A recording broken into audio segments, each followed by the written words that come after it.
Today, I want to talk about the U.S.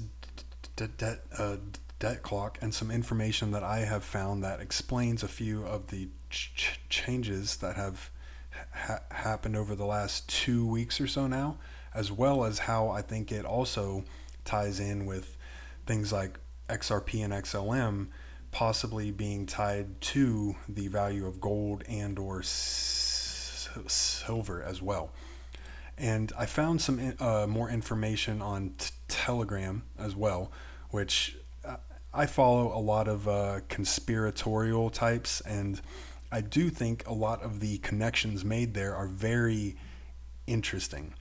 So I guess let's start with the debt clock itself and then get into how that might impact XRP and XLM. If you look at the changes, which are all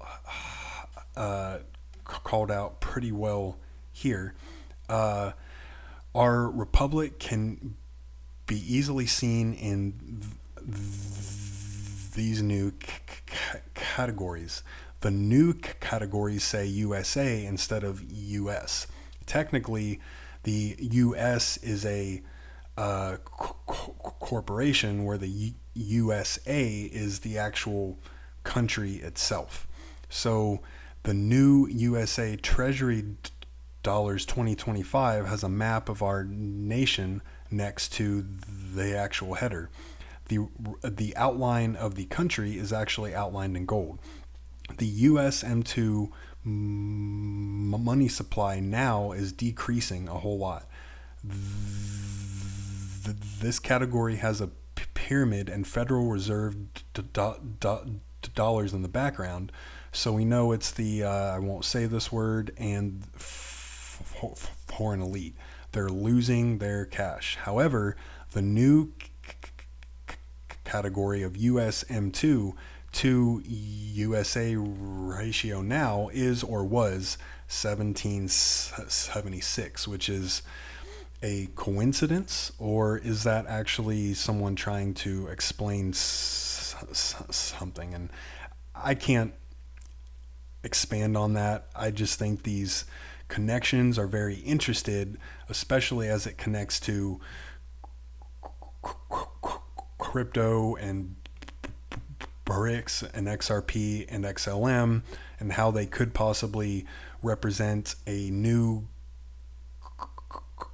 global currency that is related to commodities like gold, silver, oil and gas, and other things. So if we break this down, we can see that the outline of the US on a map is now in gold. Okay, so that's interesting, I guess. The dollar is worth zero when ratioed against gold and silver, so all of those non-asset backed fiat dollars result in a negative balance, reducing back until no fiat dollars exist. This was the currency of the bankrupt corporation of the US via the foreign Federal Reserve. And if you look into the actual Federal Reserve itself, you can find ties back to the IMF, and I believe that the head of the Federal Reserve is actually an employee of the IMF.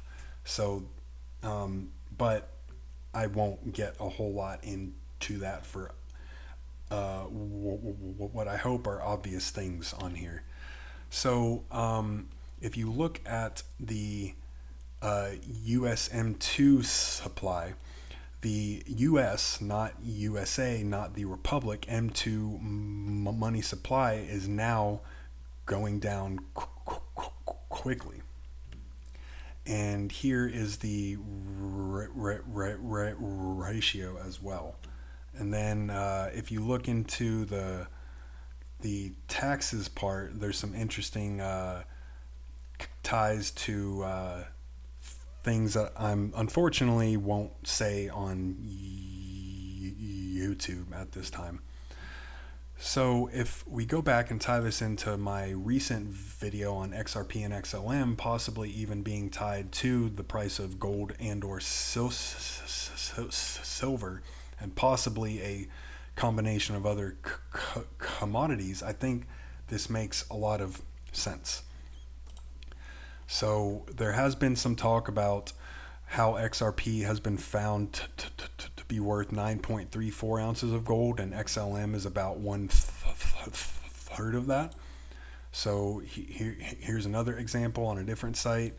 Here's another one, and then here is a comparison of the two. Now, if you check into that, I don't know if it's only an error in their site or what, but it is really interesting, especially when you tie it into bricks as well.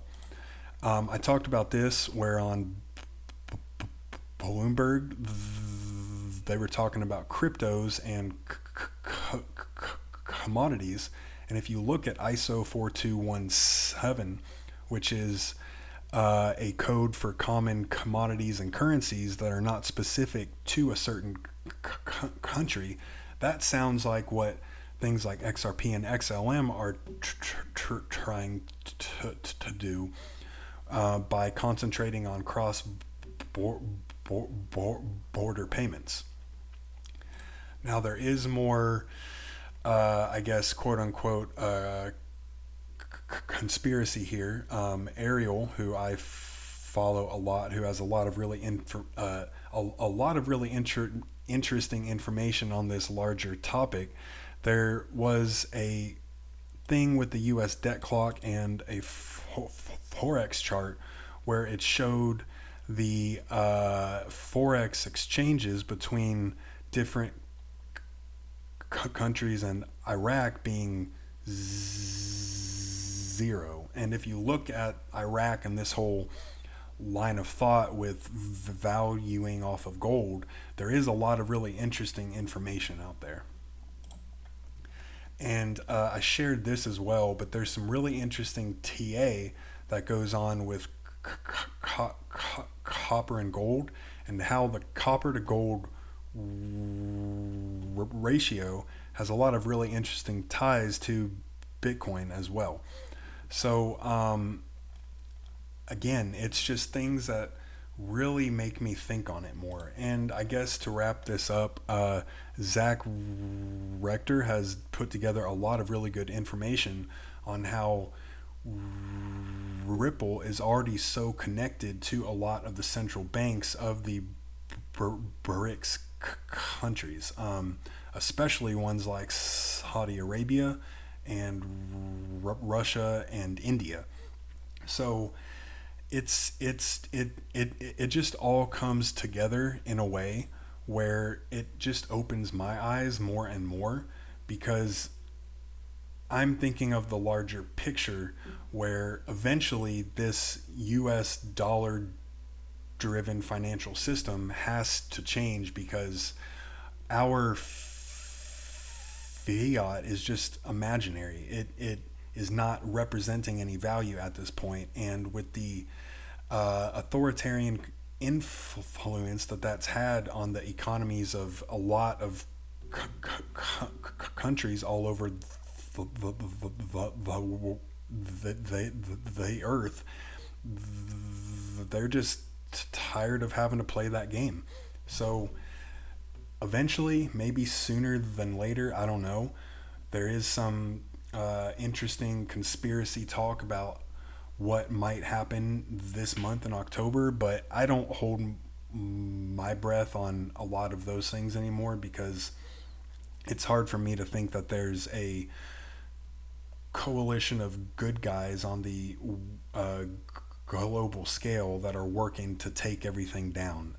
So I just like to make connections here, and especially because I talked about XRP and XLM with gold and silver and bricks a lot in my last video. I did want to tie it back into the changes on the US debt clock as well.